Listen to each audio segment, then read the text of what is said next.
मध्य प्रदेश के ग्वालियर में प्लास्टिक की फैक्ट्री में लगी भीषण आग। इंडस्ट्रियल एरिया में है प्लास्टिक की फैक्ट्री। मौके पर दमकल के कर्मचारी आग बुझाने में जुटे हैं। रात 11 बजे प्लास्टिक की फैक्ट्री में लगी आग। फैक्ट्री में केमिकल होने की वजह से आग तेजी से फैली। घटना के बाद इलाके में अफरा तफरी का माहौल। फायर ब्रिगेड की 24 गाड़ियां आग बुझाने में जुटी। फैक्ट्री में फंसे 4 महिला और एक बच्चे को सुरक्षित बाहर निकाला गया। किसी के हताहत होने की खबर नहीं है। दिल्ली के गांधीनगर मार्केट की दुकान में लगी भीषण आग। आगजनी में दुकान में रखे लाखों रुपए का सामान जलकर खाक। यूपी के उन्नाव में फिल्म पुष्पा 2 देखने आए लोगों ने किया बवाल। पुलिस ने प्रदर्शनकारियों पर किया लाठीचार्ज। यूपी के गोंडा में चोरी के मामले में पकड़ा गया बांग्लादेशी घुसपैठिया। ताला तोड़कर घर में चोरी करने का आरोप। 20,000 नकदी समेत फर्जी आधार कार्ड और वोटर आईडी के साथ गिरफ्तार। एमपी के दमोह में लव-जिहाद का मामला आया सामने। नाबालिग लड़की को प्रेम जाल में फंसाकर दिल्ली ले आया। सूचना पर पुलिस ने नाबालिग को बरामद किया। आरोपी युवक अभी फरार। लखीमपुर खीरी में गुरुद्वारे में ग्रंथी के बेटे की गोली लगने से मौत। पुलिस ने घटनास्थल से असलाह किया बरामद। मामले की जांच अभी जारी। सीरिया में असद सरकार का तख्ता पलट। विद्रोहियों ने दमिश्क पर किया कब्जा। राष्ट्रपति बशर अल असद ने छोड़ा देश। सेना ने भी किया सरेंडर। रूस पहुंचे सीरिया के राष्ट्रपति बशर अल असद। रूस ने असद और उनके परिवार को मॉस्को में शरण दी।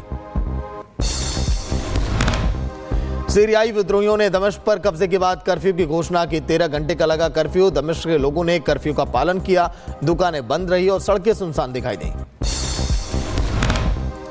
सीरिया में विद्रोहियों के हमले में 910 लोगों की मौत। 138 नागरिक, 380 सीरियाई सैनिक और सहयोगी लड़ाके और 392 विद्रोही शामिल हैं। रूस ने सीरिया पर यूएनएससी की बैठक बुलाने की मांग की। रूस की सरकारी समाचार एजेंसी TASS के हवाले से खबर। दमिश्क पर कब्जा करने के बाद हवाई हमले के बाद दमिश्क में इमिग्रेशन और पासपोर्ट की इमारत में लगी आग। इजरायली सेना ने हमले से किया इनकार। सीरिया के सिडनया जेल में घुसे विद्रोही। कैदियों को कराया रिहा। कैदियों ने जेल के बाहर लगाए सीरिया की आजादी के नारे। विद्रोहियों ने राष्ट्रपति भवन पर बोला धावा। लोग लूट कर ले गए फर्नीचर और असद का निजी सामान। राष्ट्रपति भवन अल राबदा के अंदर लोग घूमते और वीडियो बनाते नजर आए। गेम मैनचेस्टर और लंदन में सीरियाई लोगों ने असद की सरकार के पतन का जश्न मनाया। सीरियाई झंडा लहराते लोगों ने जश्न मनाया। सीरिया की कमिश्नली में विद्रोहियों के बशर अल असद की मूर्तियों को तोड़ा। इमारतों में असद के पोस्टरों को फाड़ दिया। विद्रोही गुटों के राजधानी दमिश्क में घुसने का वीडियो आया सामने। वीडियो में हथियारबंद विद्रोही गुट के लोगों को कारों और ट्रकों से शहर से गुजरते हुए सड़कों पर दिखाई दिया। सीरिया की राजधानी दमिश्क में ईरानी दूतावास पर विद्रोह गुट ने हमला कर दिया। ईरानी दूतावास में लगे हिजबुल्लाह नेता हसन नसरुल्लाह और ईरानी कमांडर कासिम सुलेमानी की पोस्टर भी फाड़ दिए। सीरिया के सुकना क्षेत्र से भाग रही असद की सेना को विद्रोहियों ने घेर लिया। सैनिकों ने विद्रोहियों के सामने किया सरेंडर। वीडियो आया सामने। सीरिया के कई शहरों पर विद्रोही गुट का कब्जा। अल मशरफा शहर पर विद्रोहियों ने कब्जा किया। मिलिट्री इंजीनियरिंग कॉलेज में घुसे विद्रोही गुट। सीरिया में तख्ता पलट पर बोले फ्रांस के राष्ट्रपति मैक्रो। सीरिया में बर्बर शासन का पतन हो गया। शासन ने सीरियाई जनता को आजादी दी। अमेरिका का सीरिया को लेकर अलर्ट। सीरिया में केमिकल जंग को लेकर अलर्ट किया गया। अलर्ट पर अमेरिकी खुफिया एजेंसियों का दावा। केमिकल वेपन स्टोरेज साइट पर नजर है। इजरायली टैंक अल हमीदिया में घुसे। गेलान हाइट्स में भेजे जा रहे टैंक। सीरिया में इजरायल का ग्राउंड ऑपरेशन शुरू। राष्ट्रपति असद के ऑफिस मैनेजर अली महमूद माहिर की हत्या। दमिश्क के रेस्ट हाउस में लाइब्रेरी में शव मिला। सीरिया में असद सरकार के पतन के बाद पहली बार सामने आया अबू मोहम्मद अल गोलानी। STS नेता गोलानी ने असद के पतन को इस्लामिक राष्ट्र की जीत बताया। सीरिया की हालत पर अमेरिका पर नजर। व्हाइट हाउस का बयान। क्षेत्रीय भागीदारों के साथ लगातार संपर्क बनी हुई है। लेबनान में सीरियाई विपक्ष के समर्थक असद की सरकार के पतन का जश्न मना रहे। देर शाम बेरूत में लगातार गोलीबारी का जश्न मनाया। महाराष्ट्र विधानसभा के विशेष सत्र का आज आखिरी दिन। बीजेपी के राहुल नार्वेकर का दूसरी बार विधानसभा अध्यक्ष बनना तय। राहुल नार्वेकर दूसरी बार महाराष्ट्र विधानसभा के स्पीकर बनेंगे। पार्टी के फैसले का राहुल नार्वेकर ने खुशी भी जाहिर किया। आदरणीय अमित शाह जी, आदरणीय नड्डा जी, देवेंद्र फडणवीस साहब को मन से धन्यवाद कहना चाहूँगा कि उन्होंने मुझे मेरे ऊपर विश्वास दर्शाते हुए फिर एक बार इस विधानसभा का अध्यक्ष के रूप में महाराष्ट्र की सेवा करने की जिम्मेदारी सौंपी है। 14 दिसंबर को हो सकता है महाराष्ट्र में कैबिनेट का विस्तार। अभी तक महाराष्ट्र में सिर्फ सीएम और 2 डिप्टी सीएम नहीं लिया शपथ। 16 दिसंबर को विधानसभा सत्र में पहले नए कैबिनेट का विस्तार। महाराष्ट्र के लातूर में किसानों की करीब 300 एकड़ जमीन पर वक्फ बोर्ड के दावे का मामला। किसानों के पक्ष में उतरे डिप्टी सीएम एकनाथ शिंदे और बीजेपी के प्रदेश अध्यक्ष चंद्रशेखर बावनकुले। ये सरकार आम जनता का है, किसी के ऊपर भी अन्याय नहीं होने देगा। मैंने अभी भी कहा है, ये सरकार आम जनता का है, किसी के ऊपर भी अन्याय नहीं होने देगा। वहीं शरद पवार ने महाराष्ट्र चुनाव के नतीजों पर सवाल उठाया। कहा कि पार्टियों को मिले वोट और जीती सीटों की तुलना हैरान करने वाली है। फडणवीस ने कहा देश को गुमराह कर रहे हैं पवार। महाराष्ट्र में ईवीएम को लेकर विपक्ष के सवाल पर एकनाथ शिंदे का जवाब। बोले चुनाव हारने पर रोते हैं ईवीएम का रोना। महाराष्ट्र की जनता ने उन्हें नकारा, फैसला करें स्वीकार। विकास आघाड़ी की तब ईवीएम अच्छी रहती है और हारते हैं तो ईवीएम खराब हो जाती है। लाडली बहनों ने, लाडले किसानों, लाडले भाइयों ने भरपूर मतदान किया है और इसी के वजह से इतनी बड़ी जीत हुई है।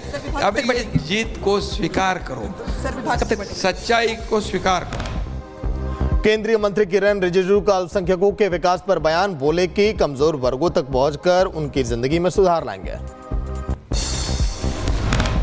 तक पहुंचेंगे जो पहले कहीं जो छूट गए हैं, हम लोग सबको फाइनेंशियल इंक्लूजन के इस स्टेप से उन तक पहुंचेंगे, जिंदगी में सुधार लाएंगे। हमारा माइनॉरिटी अफेयर्स मिनिस्ट्री के माध्यम से जितना स्कीम्स चलाते हैं, दुनिया में कोई ऐसा देश नहीं है जो माइनॉरिटी स्पेसिफिक इतना काम करते हैं।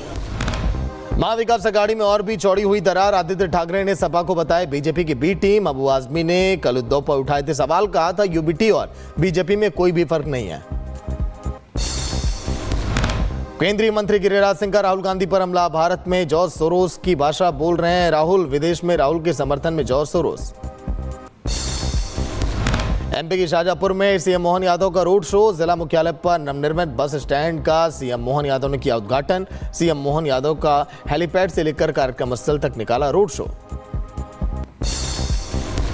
पीएम मोदी आज राजस्थान और हरियाणा का दौरा करेंगे। जयपुर में ग्लोबल इन्वेस्टमेंट समिट का उद्घाटन करेंगे। आज राजस्थान और हरियाणा के दौरे पर रहेंगे पीएम। नोएडा एयरपोर्ट के रनवे पर पहली बार उतरेगा विमान। दी जाएगी वाटर कैनन की सलामी। सुप्रीम कोर्ट पहुंचा शंभू बॉर्डर पर किसान आंदोलन का मामला। हाईवे को खुलवाने और सड़क जाम करने वालों पर कार्रवाई की मांग। सुप्रीम कोर्ट आज करेगा सुनवाई। पंजाब के राजपुरा में हरियाणा और पंजाब के अधिकारियों ने किसानों से बात की। अंबाला डीसी पार्थ गुप्ता ने कहा कि हमने किसान नेताओं के साथ बैठक की है। समाधान निकालने के लिए प्रयास अब किए जा रहे हैं। जौनपुर के अटाला मस्जिद मामले को लेकर आज इलाहाबाद हाईकोर्ट में सुनवाई। हिंदू पक्ष का दावा अटाला देवी के मंदिर को तोड़कर बनाई गई मस्जिद। पूजा का अधिकार दिए जाने की मांग कर रहा है हिंदू पक्ष।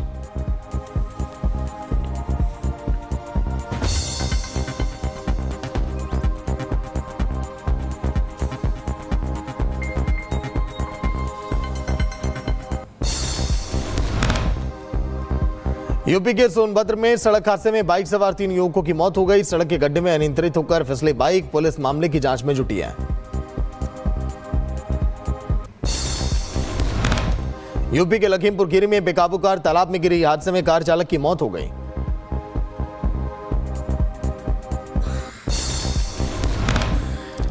यूपी के अंबेडकर नगर में नवे की छात्रा का तालाब में मिला शव। संदिग्ध परिस्थितियों में मृत पाई गई छात्रा। पुलिस मामले की जांच में जुटी है। रायबरेली में तेज रफ्तार 2 बाइकों की आपस में टक्कर। हादसे में एक शख्स की मौत, 4 लोग घायल। घायलों की हालत इस समय नाजुक है। जिला हॉस्पिटल रेफर किया गया। यूपी के बलिया में अंतिम संस्कार से लौट रही पिकअप गाड़ी बेकाबू होकर पलट गई। पिकअप में सवार 9 लोग घायल हो गए। जिला अस्पताल में कराया गया एडमिट। यूपी की झांसी में पबजी खेलने से मना करने पर छात्र ने जान दे दी। 10वीं के छात्र ने मां के सामने ही पेट से फंदा लगाकर जान दी। परिवार में कोहराम मचा हुआ है। एमपी के सतना में घर के बाहर खेलते समय नाले में गिरा मासूम। घटना सीसीटीवी में कैद। गंभीर हालत में मासूम को हॉस्पिटल में एडमिट किया गया। अंबेडकर नगर में स्कूल में घुसकर टीचर से मारपीट करने वाला आरोपी गिरफ्तार। आरोपी की हत्या के आरोप में जेल से जमानत पर बाहर आया था। बदायूं में जमीन विवाद में एक किसान की मौत हो गई। संदिग्ध परिस्थितियों में मौत हुई। परिजनों ने हत्या का आरोप लगाया। एमपी की सीधी में एक पिता ने ले ली मासूम की जान। तंत्र मंत्र से बीमार बेटी को करना चाहता था ठीक। चिमटे से मारपीट कर पत्थर पटक कर हत्या कर दी। बांग्लादेश में हिंदुओं के खिलाफ हिंसा को लेकर भारत में नाराजगी। गाजियाबाद, नोएडा, मुंबई समेत देश के अलग अलग हिस्सों में प्रदर्शन। ढाका में बांग्लादेश नेशनलिस्ट पार्टी ने निकाला भारत विरोधी मार्च। बांग्लादेश में हिंदुओं पर हो रहे हमले को लेकर मुंबई में सड़कों पर उतरे हजारों लोग। हिंदू संगठन से जुड़े लोगों ने बांग्लादेश की यूनिट सरकार के खिलाफ जमकर नारेबाजी की है। इजरायली सेना ने दक्षिणी लेबनान में हिजबुल्लाह आतंकवादियों पर हमला किया। आईडीएफ का दावा, हिजबुल्लाह ने खतरा पैदा किया और दो देशों के बीच समझौते का उल्लंघन किया। यूक्रेन के कुर्स्क में ग्रैड MLRS के रूस का हमला। रूसी सैनिकों ने यूक्रेन के सैन्य ठिकानों को निशाना बनाया।